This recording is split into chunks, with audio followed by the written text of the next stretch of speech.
Jemaat yang dikasihi oleh Tuhan, kita memang sedang menghadapi saat-saat yang sangat sulit, yang penuh dengan pergumulan, ketidakpastian.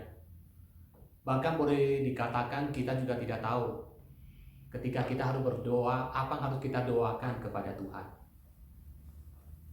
Selama beberapa minggu sebelumnya, saya berusaha untuk mempersiapkan khotbah yang semuanya berkaitan tentang bagaimana kita tetap memiliki iman di tengah-tengah situasi yang sulit yang kita hadapi. Iman kepada Tuhan di tengah-tengah kita menghadapi pergumulan, pencobaan. Dan minggu lalu kita juga belajar tentang bagaimana kita tetap memiliki iman kepada Tuhan di tengah-tengah penderitaan yang kita alami dalam hidup ini.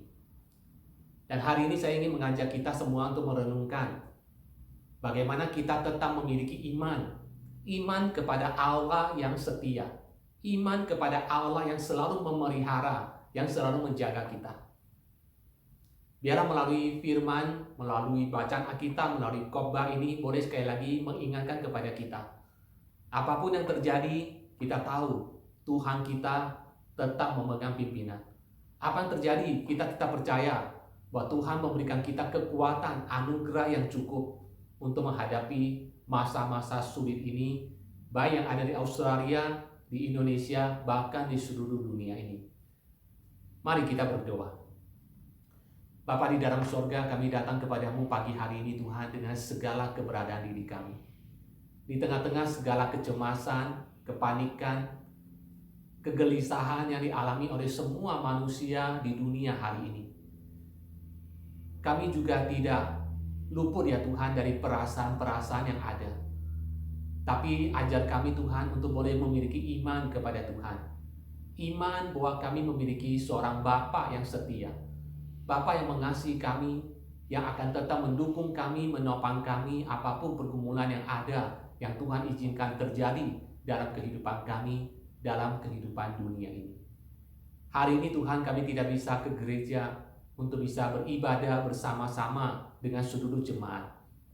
Tetapi kondisi yang ada, keterbatasan yang ada, tidak menghalangi kami untuk boleh tetap beribadah kepada Tuhan. Karena gereja bukan gedungnya. Gereja tidak dibatasi oleh tembok, tetapi gereja adalah sebuah persekutuan rohani di mana kapan saja, di mana saja kami boleh beribadah kepada Tuhan. Kami berdoa Tuhan untuk firman yang akan kami bacakan dan akan kami khotbahkan, kami dengarkan, kami pelajari bersama-sama. Tuhan boleh menolong setiap kami. Dengarkan doa kami Bapa, di dalam nama Tuhan Yesus Kristus kami berdoa dan memohon. Amin.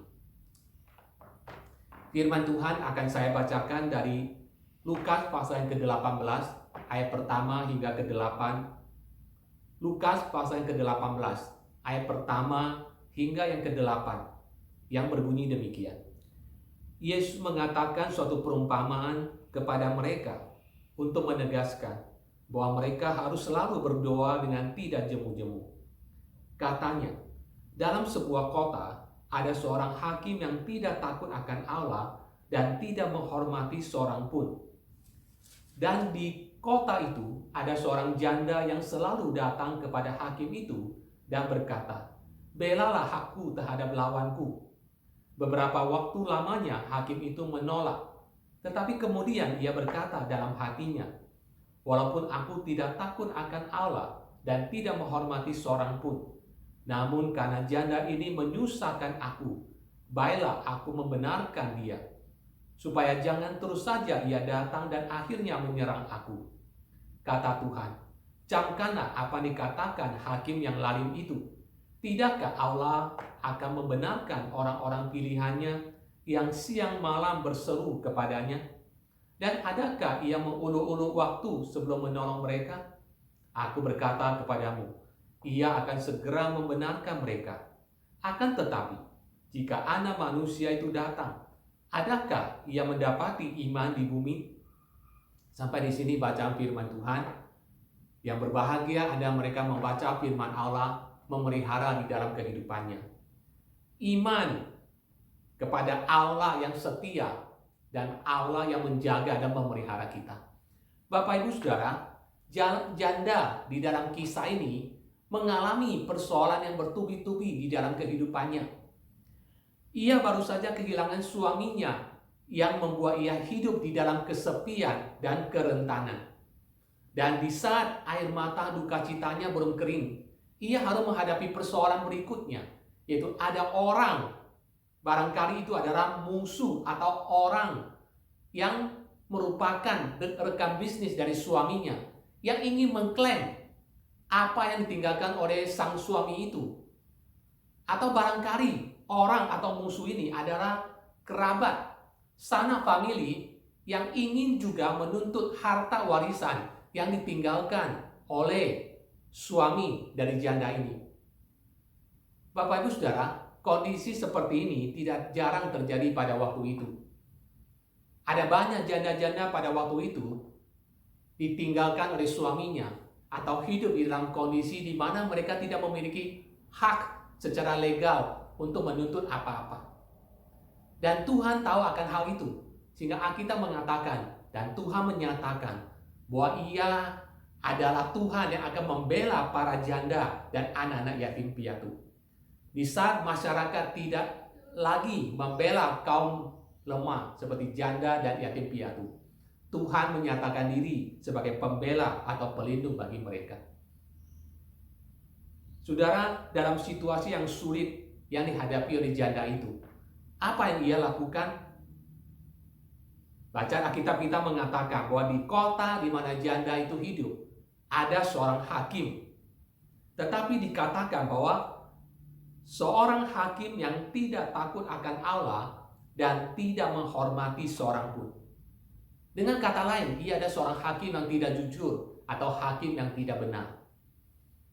Pada zaman itu, keputusan seorang hakim itu bisa dijual belikan, tergantung siapa yang berani membayar mahal.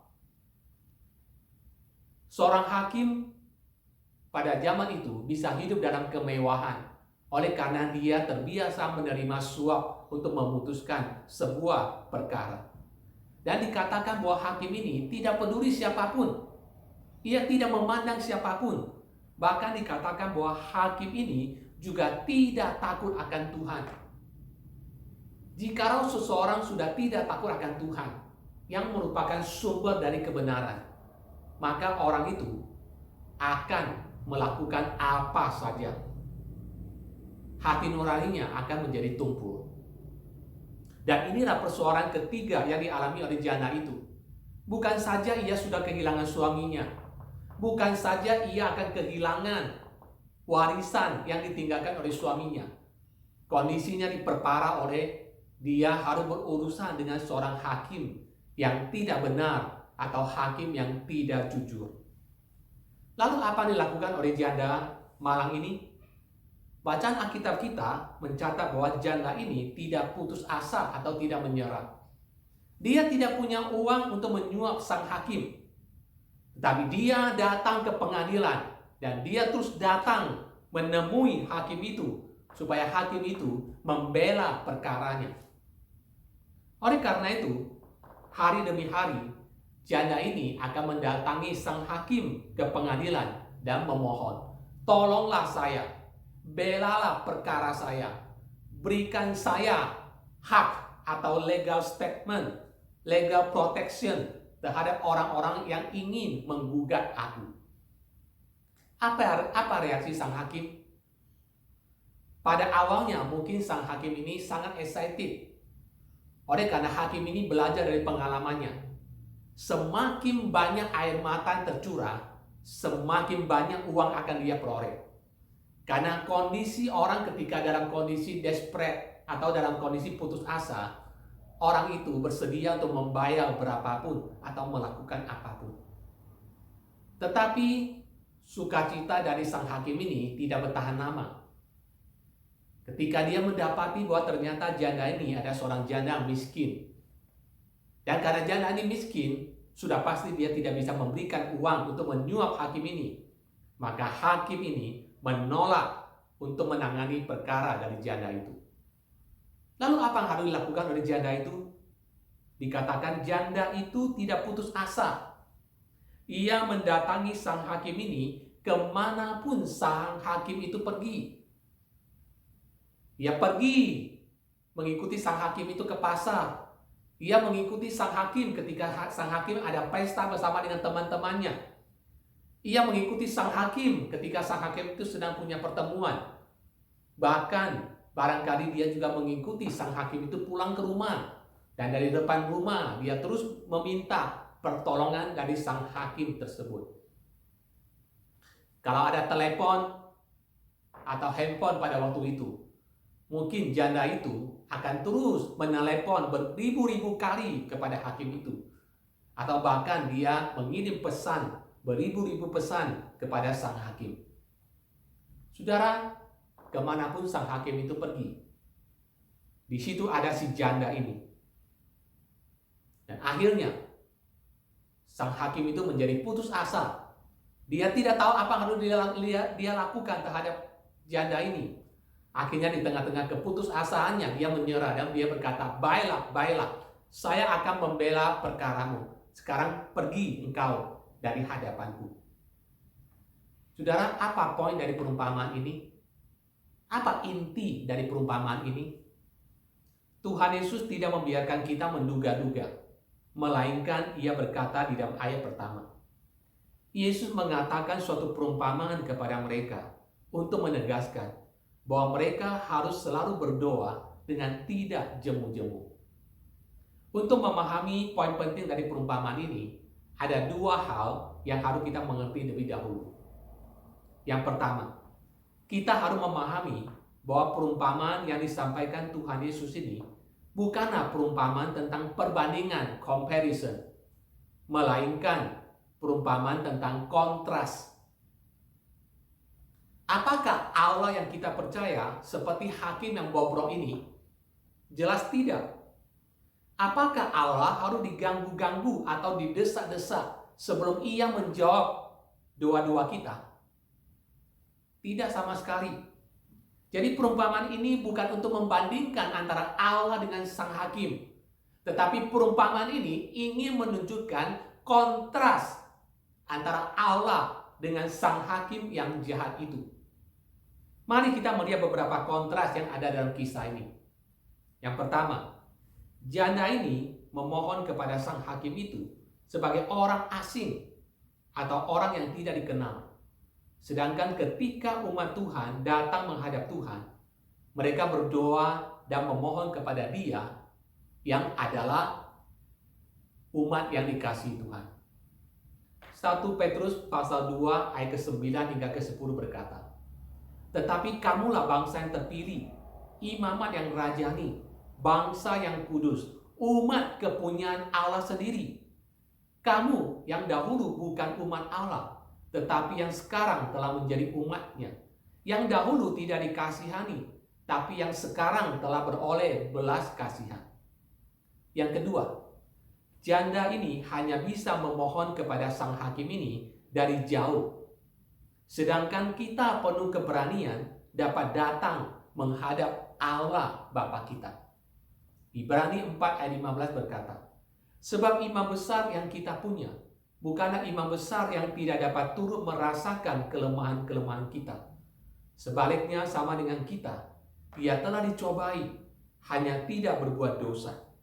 Sebab itu marilah kita dengan penuh keberanian menghampiri tata kasih karunia, supaya kita menerima rahmat dan menemukan kasih karunia untuk mendapat pertolongan kita pada waktunya. Yang ketiga, janda ini berhadapan dengan seorang hakim yang tidak benar atau tidak adil. Sedangkan kita memiliki seorang Bapa yang benar, Bapa yang adil, dan senantiasa berada di pihak kita. Roma pasal ke-8 ayat 31 berkata demikian. Sebab itu, apakah yang akan kita katakan tentang semuanya itu? Jika Allah di pihak kita, siapakah yang akan melawan kita? Ia yang tidak menyayangkan anaknya sendiri, tapi yang menyerahkannya bagi kita semua. Bagaimanakah mungkin ia tidak mengaruniakan segala sesuatu kepada kita bersama-sama dengan Dia? Yang keempat, janda ini harus sendirian melakukan pembelaan atas kasusnya. Sedangkan kita memiliki seorang pembela yang agung, yaitu Yesus Kristus. Roma 8 ayat 34 berkata, Kristus Yesus yang telah mati, bahkan lebih lagi yang telah bangkit, yang juga duduk di sebelah kanan Allah, yang malah menjadi pembela bagi kita. Dan yang kelima, janda ini tidak memiliki janji atau jaminan jawaban atas kasusnya.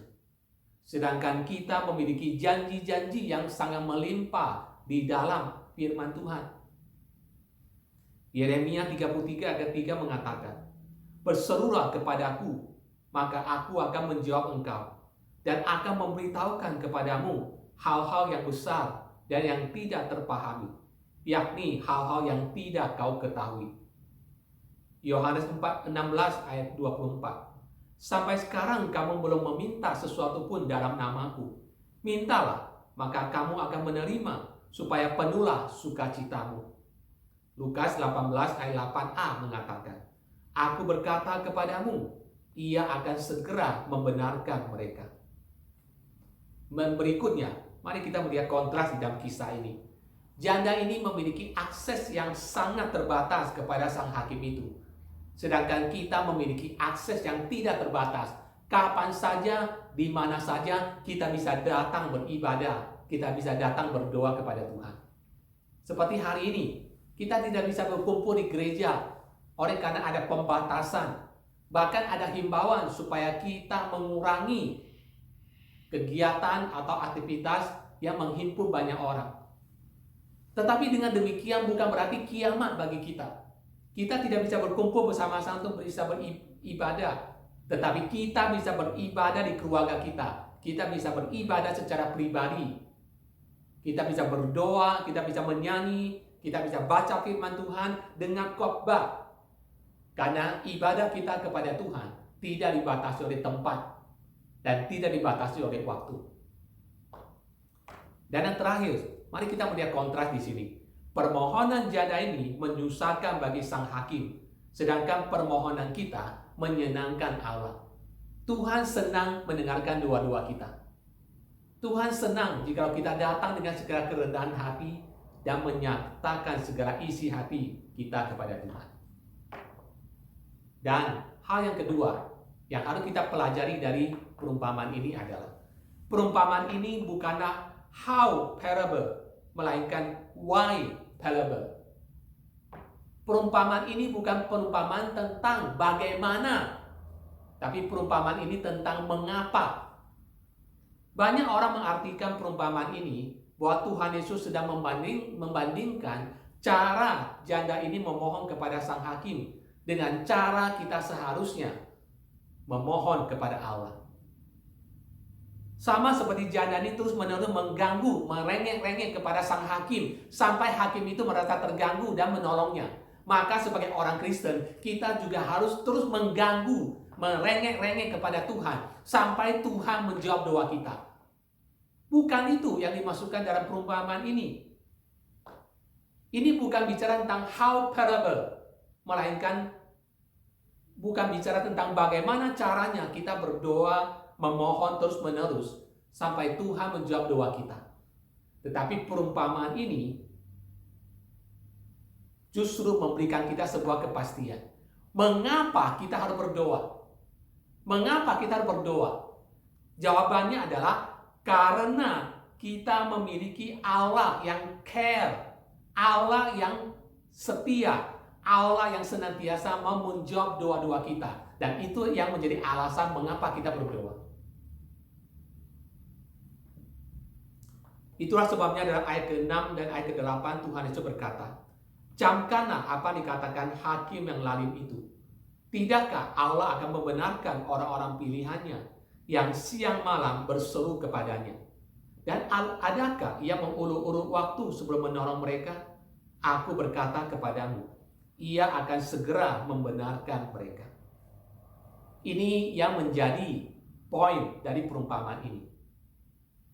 Tujuan perumpamaan ini bukanlah supaya kita membandingkan Tuhan dengan hakim yang tidak adil itu.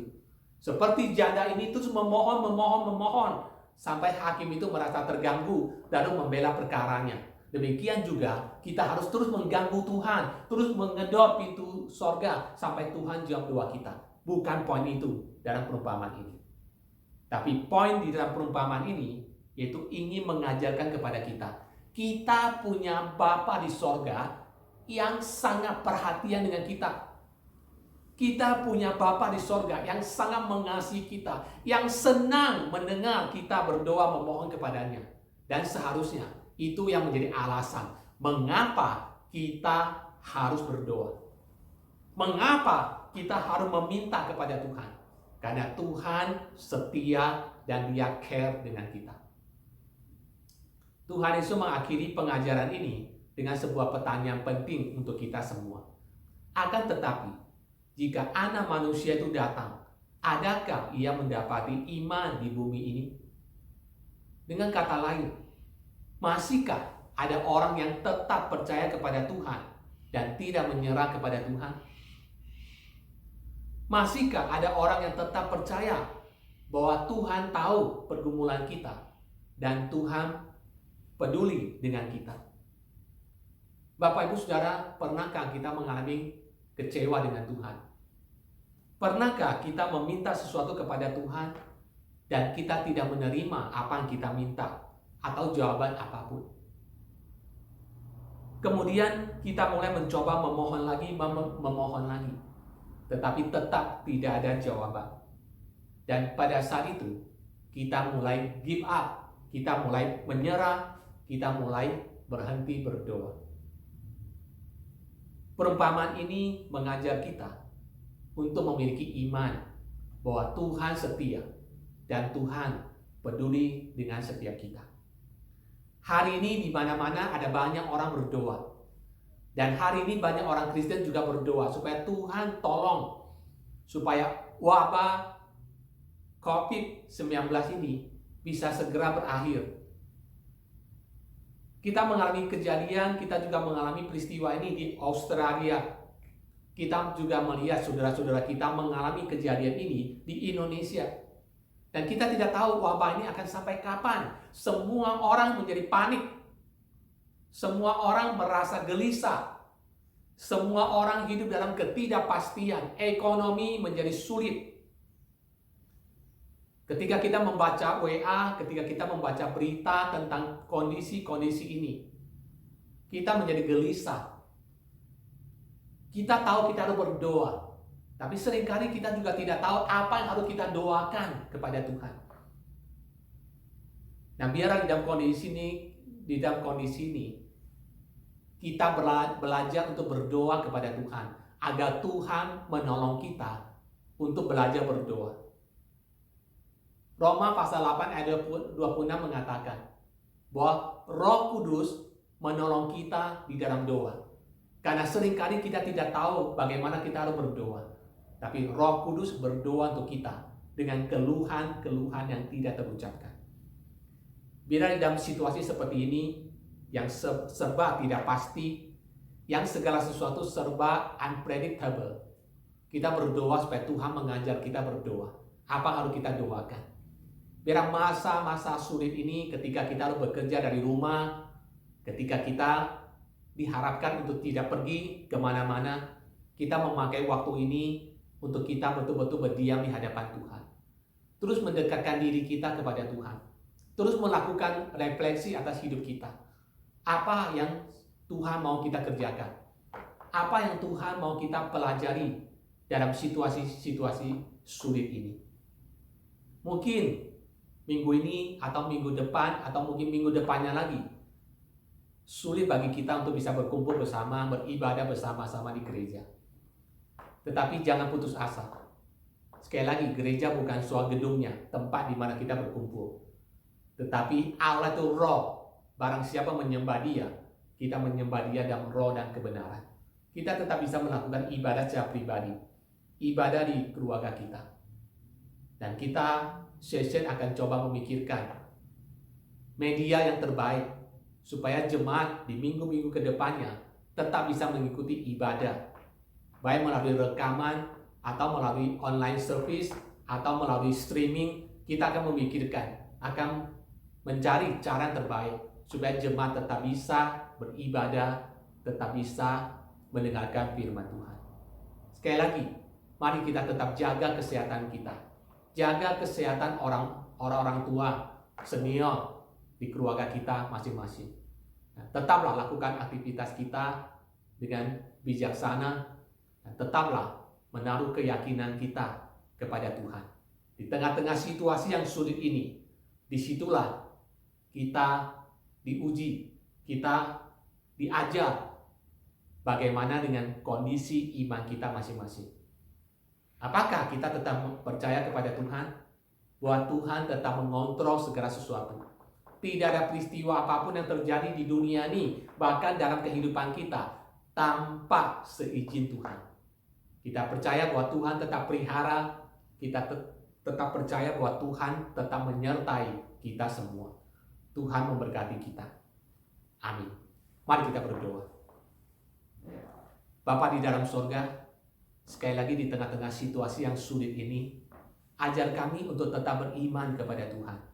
Ajar kami untuk tetap beriman kepada Engkau, Bapa yang mengasihi kami, Bapa yang setia, Bapa yang care dengan kehidupan kami. Apapun yang terjadi dalam dunia ini, Engkau tahu Tuhan. Dan apapun yang terjadi dalam dunia ini, bahkan dalam hidup kami, Engkau Tuhan yang mengizinkannya. Oleh karena itu kami percaya bahwa kami tidak berjalan sendiri, kami tidak dibiarkan sendiri dalam segala situasi ini. Tetapi kami tetap punya Tuhan yang setia, yang menjaga kami dan memelihara kami. Ajar kami untuk tetap memiliki iman kepada Tuhan. Dan ajar kami dalam situasi yang sulit ini, ajar kami untuk berdoa seperti yang Tuhan kehendaki. Pelihara Tuhan setiap jemaat-Mu, jemaat IRC, dimanapun mereka berada. Ada mereka yang masih ada di luar negeri, di Indonesia. Kami berdoa kiranya Tuhan juga tetap pelihara dan sertai mereka, sehingga urusan mereka bisa segera selesai dan mereka bisa kembali ke Australia. Kami berdoa Tuhan juga untuk seluruh jemaat Tuhan dimanapun mereka berada. Tuhan pelihara dan jaga, berikan kesehatan yang baik. Pelihara, mereka masih harus melakukan pekerjaan, mereka bekerja dari rumah, anak-anak yang harus tetap sekolah, tolong berkati dan pimpin satu persatu.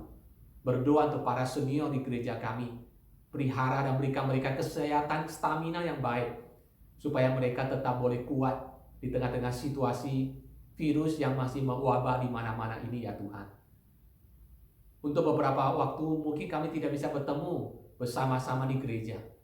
Tapi biarlah Tuhan tetap pelihara kami, supaya spirit fellowship tetap ada di dalam hati kami masing-masing.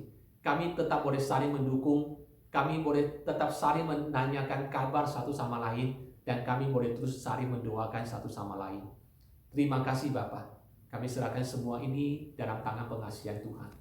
Kami berdoa untuk pemerintah Australia, pemerintah di Indonesia, pemerintah-pemerintah di seluruh dunia. Kami berdoa untuk para dokter, perawat, tenaga-tenaga medis yang berupaya untuk bisa menjaga, merawat para korban-korban virus dari COVID-19 ini. Berikan mereka kesehatan yang baik, berikan mereka kekuatan di tengah-tengah situasi yang sulit ini. Jaga dan pelihara keluarga mereka satu persatu ya Tuhan. Kami serahkan semua dalam tangan kasih-Mu Tuhan. Kami berdoa hanya di dalam nama Tuhan Yesus. Amin.